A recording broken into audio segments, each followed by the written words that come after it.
bukas po, mag-i-election na. So, hindi po ba kayo puputo? Agree po ba kayo sa kasabihan ng mga ibang tao na hindi na daw sila puputo kasi wala naman daw po nagbabago sa Pilipinas. Kasi lalo pong lumaalala sa you have your own Toyota car, right? Kaya hindi ko ako Toyota. So, mataas na rin pati gasolina. Pansin mo ba yun? So, pansin mo ba na wala naman pumunta yung trabaho?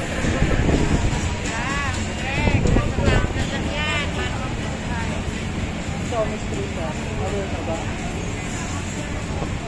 Mas tao rin naman dyan eh, kaya wala nagbabago. Sa mga tao sa Pilipinas.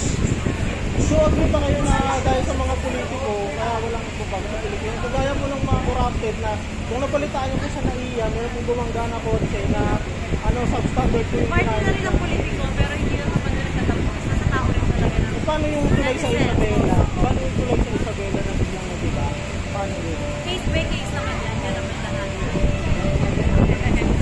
Ano ba kami ni-interview dito, ha? Okay lang ba may interview nyo kayo? Saglit lang naman.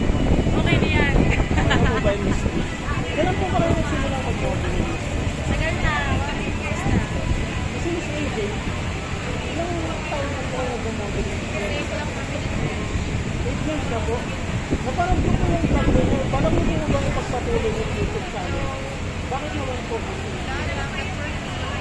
Ano naman po? Ikaw, ano bang work mo ngayon? Nakabalik sa trabaho ngayon? Sa ano po? Sa customer service experience po. Ito na ka ba? Taytay Rizal po. Dumayo po ako dito para sa event po na drive test. Saka para mabati po kayo ng katibago at delivery. Tayo din ko, ano sinakyan mo?